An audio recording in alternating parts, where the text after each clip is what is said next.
साथ स्टार्ट करते हैं UPLT grades English series for the Westland. चलिए आज मैं आप लोगों के लिए वेस्टलैंड पोएम के बारे में बात करेंगे। तो बात करते हैं, पहले बात करते हैं मॉडर्न एज की। मॉडर्न एज के को बहुत अच्छे से बताने वाले हैं टी.एस. इलियट। टी.एस. इलियट की जो ये रचना है ये आई थी 1922 में। एक्चुअली वर्ल्ड वॉर 1 के बाद जो जितने भी राइटर्स थे दे गॉट डिसइल्यूजन होने का मतलब है उनका विश्वास हिल गया। उन्हें लगा कि जो रोमांस और poetic theories and all that की हम बात करते हैं ऐसा कुछ नहीं है। जब जिसको मौका मिलता है वो अपनी बीस्टियल साइड जो है वो दिखाता है। तो इसी चीज को ध्यान में रखते हुए, उस डिसइल्यूजनमेंट को ध्यान में रखते हुए, वॉर को ग्लोरीफाई ना करते हुए टी.एस. इलियट ने ये पोएम लिखी है द वेस्टलैंड। वेस्टलैंड का मतलब ही होता है एक बंजर, एक मरुस्थल जहां कुछ नहीं उगता। तो आप देखिए ये जो पोएम है it's a long poem of 434 lines. ये 434 लाइंस की पोएम है। ये पोएम पब्लिश हुई थी अक्टूबर 1922 में। 1922 का ईयर एक लैंडमार्क ईयर है क्योंकि इस समय वेस्टलैंड आई थी जो मॉडर्न एज की स्पिरिट को बताती हुई है। और ये in the first issue of the criterion एक जर्नल का नाम है and a literary magazine started and edited by Eliot. The first appearance of the poem in the US was in the November 92 issue of the Dial magazine. UK में आई थी the criterion में और US में आई है the dial magazine में। ये Eliot originally thought of titling the poem He Do the Police in different voices. Eliot चाहते थे कि वो इस पोएम का नाम He Do the Police रखे। This strange phrase is taken from Dickens Our Mutual Friend. ये phrase जो है वो डिकेंस के Our Mutual Friend, डिकेंस के वर्क Our Mutual Friend से लिया गया। He Do the Police in different voices. And however he took the title, लेकिन उन्होंने टाइटल लिया वेस्टलैंड। ये कहाँ से लिया गया है? जेसी एल वेस्टन की बुक है on the grail legend. Grail ये वही होली ग्रेल लेजेंड से जो लिया गया है, वहाँ से ये वेस्टलैंड टाइटल लिया है from ritual to romance 1920। Eliot ने इसमें लैटिन, ग्रीक, ये लिटिन नहीं है, ये दैट्स लैटिन, ग्रीक, इटालियन और इंग्लिश लैंग्वेजेस पोएम, मतलब टी.एस. और संस्कृत के भी शब्द यूज़ करे हैं। तो टी.एस. इलियट ने इस पर कोई भाषा छोड़ी नहीं है कि जिसको जो भाषा पसंद आए वो इसमें पढ़ें।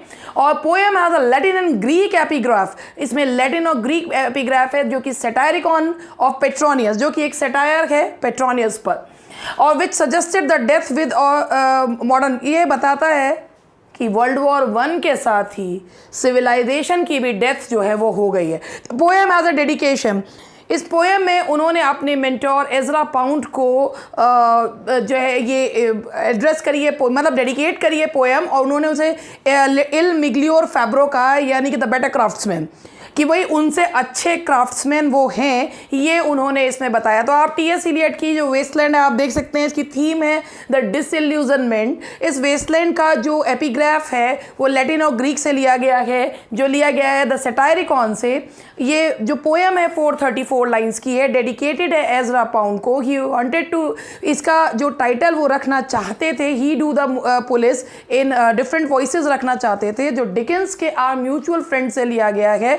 तो ये पोएम और 1922 के ईयर में एक बहुत ही इम्पॉर्टेंट पोएम है।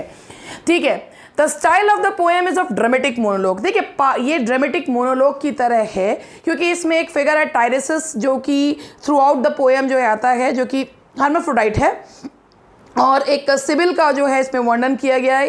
ये पोएम जो है एक ड्रामेटिक मोनोलॉग है। इसमें पार्ट में फ्री वर्ड्स यूज़ करी गई है क्योंकि इस पोएम में राइम नहीं है एज सच, कहीं पर है फ्री वर्ड्स का यूज़ जो है किया। बहुत सारे रेफरेंसेस इसमें लिए गए हैं। इसमें टेम्पेस्ट का लिया गया है, इसमें ग्रीक, लैटिन, इसमें थॉमस मिडल्टन के प्ले का लिया गया। मतलब टी.एस. इलियट ने इसमें विभिन्न क्लासिक्स और राइटर्स का और इंग्लिश राइटर्स का जो है रेफरेंस इसमें लिया है। ये पोएम के 5 सेक्शंस हैं, इसी तरीके से हैं। पहला सेक्शन है the burial of the dead, दूसरा है अ गेम ऑफ चेस, तीसरा है द फायर सरमन, फोर्थ है death by water and fifth one is what the thunder said. कई बार इनमें इनका सीक्वेंस भी पूछ लेते हैं कि which one is the second segment, which one is the fourth segment, तो ये भी पूछ लेते हैं। Now the next one is the basic. अब मैंने आपको बताया था इस पोएम की जो थीम है वो है डिसइल्यूजनमेंट, यानी कि भ्रम का टूटना, post war generation and sterility of the modern man. ये टेरेसेस भी जो है इसमें जो दिखाया गया है कि दो physically they are not important but mentally they have become important, ये थीम इसमें दिखाई गई। इवन अगर आप पोस्ट वॉर कोई जितने भी राइटर्स ने लिखा है, वेदर दे आर अमेरिकन और दे आर ब्रिटिश राइटर्स, इसमें इम्पोर्टेंसी जो है वो एक प्राइमरी थीम बनकर जो है उभरी है। और वो इम्पोर्टेंसी कुछ राइटर्स ने फिजिकल भी दिखाई है और कुछ राइटर्स ने वो मेंटल थीम में भी दिखाई है। In the words of I.A. Richards, it shows the plight of the whole generation, कि ये पूरी जनरेशन की दुर्दशा को दिखाती है।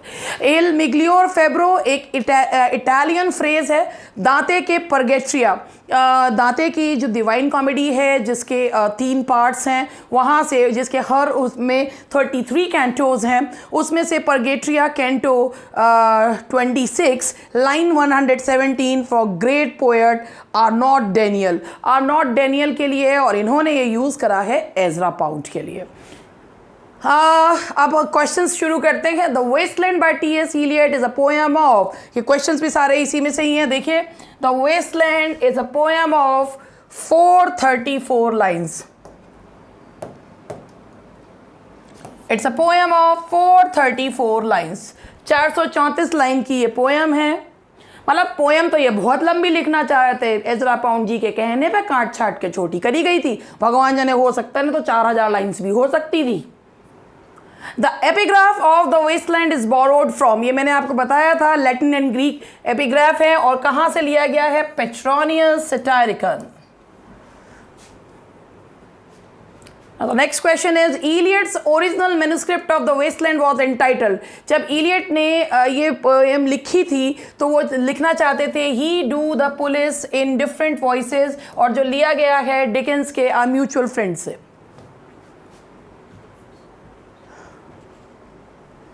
Eliot's नहीं, ये तो हो गया। In which of his poems Eliot follows the legend of the Holy Grail and the Fisher King and employs many literary and cultural allusion from the Western canon, Buddhism and the Hindu Upanishads। ये मैंने अभी आपको बताया कि विभिन्न स्रोतों से T.S. Eliot ने अपनी वेस्टलैंड की रूपरेखा जो है वो बनाई है। तो ये, और मतलब वेस्टलैंड को उन्होंने डेवलप किया है, तो ये और कोई नहीं 5 सेक्शंस वाली पोएम द वेस्टलैंड है।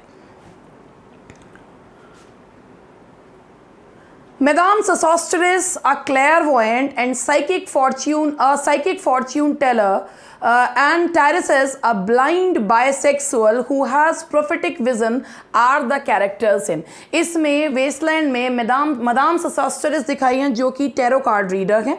वो सबसे होशियार महिला मानी जाती हैं, लेकिन ये दिखाया है कि वो टैरो कार्ड पढ़ने के नाम पर बेवकूफ़ बनाती हैं। People are ready to be fooled by her. तो ये दिखाया है कि लोग भ्रम की दुनिया में जीना चाहते हैं और भ्रम में ही वो रहते हैं।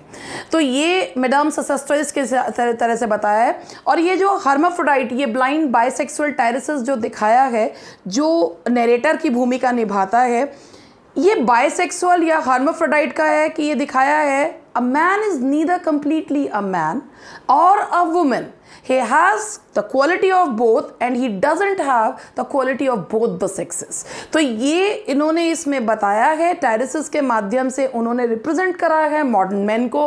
तो टायरसिस अ ब्लाइंड सेक्सुअल जो प्रोफेटिक विजन दिखाता है, वो किस में कैरेक्टर्स हैं? They are characters in the waste land. Now the next question is the theme of the waste land is, waste land की थीम है सब चीज़ों से भ्रम टूट जाना, post war disillusionment of European civilisation. यही इसकी थीम है कि मानवता पर से भी विश्वास उठ जाना।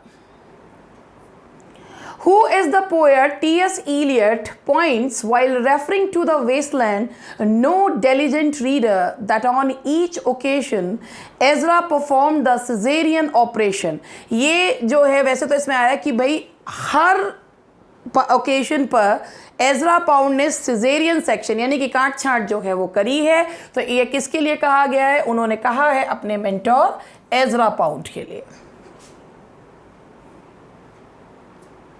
The character of Philomela in the Westland was raped by, ये फिलोमेला का जो कैरेक्टर है ये इसमें गेम ऑफ चेस जो इस सेक्शन है उसमें एक पेंटिंग लगी हुई है फिलोमेला की, जिसमें जो पूरा दिखाया गया है फिलोमेला वॉज रेप्ड। ये लिया गया है एक्चुअली, जो ये रेफरेंस लिया गया है ये ओविड के मेटामॉर्फोसिस से लिया गया है। और फिलोमेला को उसी का ब्रदर इन लॉ उसकी यानी कि उसकी बहन का हस्बैंड रेप करता है जिसका नाम है टीरियस। ये रेप करता है और बाद में उसकी जीभ भी जो है वो काट देता है।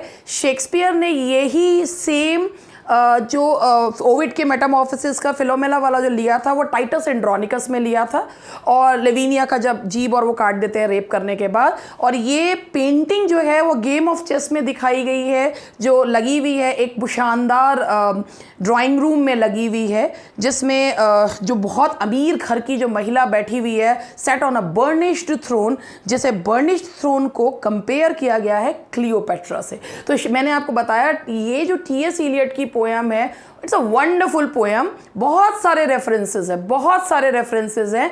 तो इसमें से क्वेश्चंस किस तरीके के आ सकते हैं यही मैंने आपको, क्योंकि ये पर्टिकुलरली ये पोएम ही इसमें दी गई है, मेंशन करी गई है। The phrase the wisest women in Europe in the waste land refers to, ये मैंने अभी आपको बताया था कि सबसे होशियार सबसे समझदार जो महिला मानी जाती हैं वो कौन है? मदाम सेसोस्ट्रेस। तो मदाम सेसोस्ट्रेस जो हैं वो सबसे समझदार महिला मानी जाती हैं, जो कि क्लेयरवॉयंट है यानी कि जो भविष्य देखती हैं। The induction of 4 Sanskrit words in the wasteland is derived from, कि जो दत्ता दाम्यता ये जो वर्ड्स हैं संस्कृत के ये कौन से उपनिषद से लिए गए हैं? ये है वृदारंक्या जो उपनिषद है वहाँ से ये लिए गए हैं, ये इस उपनिषद से ये लिए गए हैं। दत्ता दाम्यता और दैदीप्यम ये संस्कृत के शब्द हैं। मतलब मैं आपसे कह रही थी ना कि टी.एस. इलियट जी ने कोई भी चीज़ छोड़ी नहीं है। Those are pearls that were his eyes. Here Eliot has used the lines of Shakespeare. Of which drama is this line? ये lines हैं टेम्पेस्ट की। जब इसमें जो है फर्डिनेंड को एरियल बता रहा है those are pearl that were his eyes, तो ये lines जो हैं वो शेक्सपियर के टेम्पेस्ट से ली गई हैं। अब आप देख ही सकते हैं किस तरीके के क्वेश्चंस जो हैं वो टी.एस. इलियट के वेस्टलैंड में से पूछे जा सकते हैं। ये तो कुछ ही क्वेश्चंस मैंने लिए हैं। There is the story of Lil and her husband in which part of the Westland it does it appear. Actually Westland का जो सेकेंड सेगमेंट है the game of chess, a game of chess, उस segment में 2 तबके को दिखाया है। समाज का उच्च तबका जिसमें वो जो वुमेन है वो दिखाई है set on a burnished throne, हालांकि she is also unable to talk to her husband और उसके पास सब सुख सुविधाएं हैं। दूसरी तरफ दिखाई है लिल, एक लोअर क्लास वुमेन दिखाई है जो एक चीप से पब में जो है वो खड़ी है और उसका हस्बैंड बहुत समय बाद लौट कर आया है युद्ध में से and he wanted to have physical pleasures with her and she is not ready for that. तो ये एक वॉर के बाद का एक मानसिक प्रभाव और वो सब दिखाया है। तो जो लिल और उसके हस्बैंड की कहानी जो दिखाई गई है वो दिखाई गई है सेकेंड सेगमेंट में, जिसका नाम है अ गेम ऑफ चेस।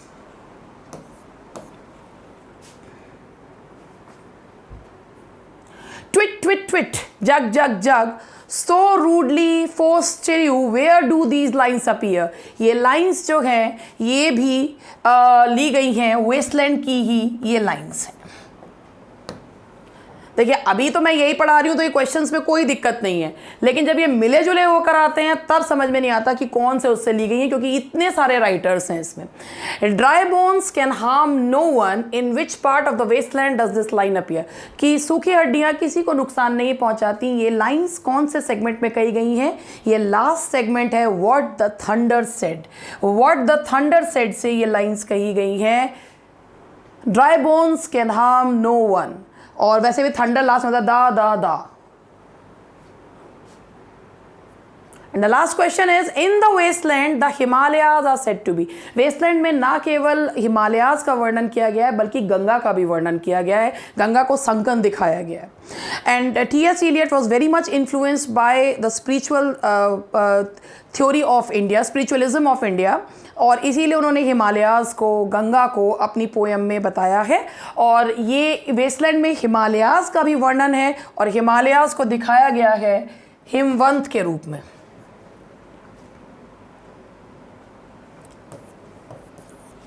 तो ये था आज का सेगमेंट। आई होप कि आपको ये सेगमेंट पसंद आए और इसी तरीके से राइटर्स और क्वेश्चंस को प्रिपेयर करना है। That's are the bit of it. मगर एक पावरफुल, एक अच्छा सा एक सेक्शन था।